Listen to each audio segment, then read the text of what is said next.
On 18th July, I saw it was like a war zone in Bangladesh near my office in Uttara. And after that, there was a curfew and there were army and people getting killed in front of my eyes. I even got a rubber bullet on my that hit me. I even got police that had beaten me for coming out. 18 July 2024 war zone पलटि जाइथिला बांग्लादेश। सेही दिनटू सारा देश में बढ़ीथिला हिंसा, सीमा टपिथिला आतंकराज एवं उग्र होइथिला अराजकता। रास्ता उपरे जलापोड़ा, हत्याकांड, ता सांगकू पुलिस रो जुलम गुलीमाड़, छात्र आंदोलन बहाना रे अल्प संख्यकों उपरे आक्रमण, विशेषकर हिंदुओं उपरे आक्रमण सबु सीमा टपिगला।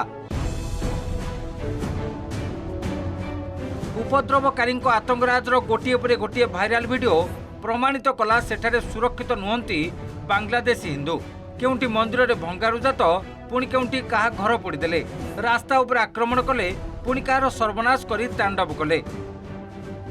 मंदिर मान आक्रमण होती आम देखीचु। निज आमर महाप्रभु जगन्नाथंकर मूर्ति को जो भली असमान करा जायछि, तो आमर प्रधानमंत्री अन्य सरकार समस्ते एटा बांग्लादेश रो जो इंटरिम सरकार है सहित संपर्क में अच्छा जे सेठी लॉ एंड ऑर्डर केमती मेंटेन करा जिवो। सेठी जो माने माइनॉरिटी माने अछंती, से माने हिंदू होंतु, क्रिश्चियन होंतु, बौद्ध धर्म रो होंतु, तांको उपरे जे भली अत्याचार किछि न होए, तांकर प्रॉपर्टी उपरे, तांकर जीवन उपरे जे भली किछि आघात न आसु। एउची बांग्लादेश रे हिंदुओं उपरे आक्रमणर प्रतिवाद रे कोलकाता रे विरोध प्रदर्शन। कोलकाता रो कनाडा, अमेरिका रो ब्रिटेन सबुठी प्रतिवाद हिंदुओं सुरक्षा दाबी।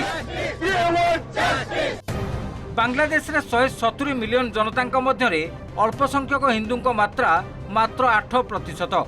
यही 8% संख्यक हिंदू शेख हसीना पार्टी आवामी लीग पार्टी को भोट दियंती एवं समर्थक भावे गणा हुअंती। सेपटे Bangladesh Hindu Buddhist Christian unity council बा BHBCUC रो तथ्य अनुसार अगस्ट 6 परठारु एबे जाए 300 हिंदुओं घर एवं व्यावसायिक प्रतिष्ठान उपर आक्रमण होइछि। 15 रु 20 मंदिर में भंगारुजा जलापोड़ा करा जायछि। 40 रु अधिक संख्यक लोक आक्रमण रे आहत और गुरुतर होइछन्ति। तेबे मृत्यु संख्या नहीं कौनसी स्पष्ट सूचना मिली नहीं।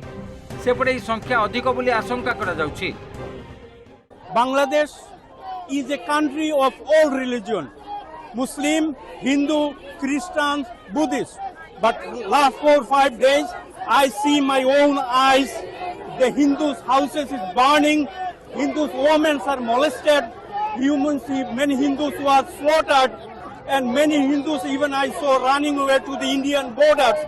It should not be. Government of Bharat, just like they were forced to intervene in the 1971 war to carve out Bangladesh, I urge the Modi ji government to intervene at this point to save the lives of minority and carve out a separate nation from within Bangladesh that will ensure Hindus and other minorities live in a peaceful manner without loss of any further geography. Bangladesh to make meaningful progress toward a peaceful political transition so long as the law and order situation, which includes attacks on and threats to religious minorities, particularly Hindus, are not fully addressed. I think that's a really important point that I would want to make.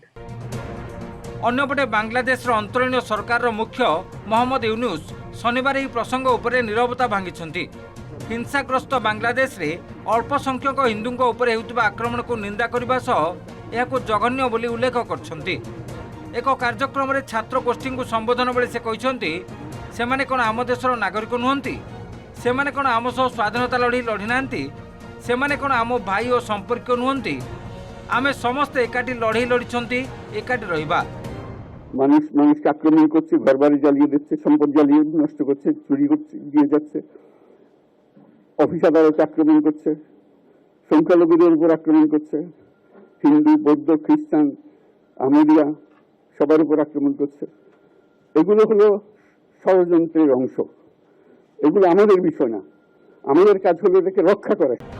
Bureau input সহ Salehpour Manoj आचार्य report OTV।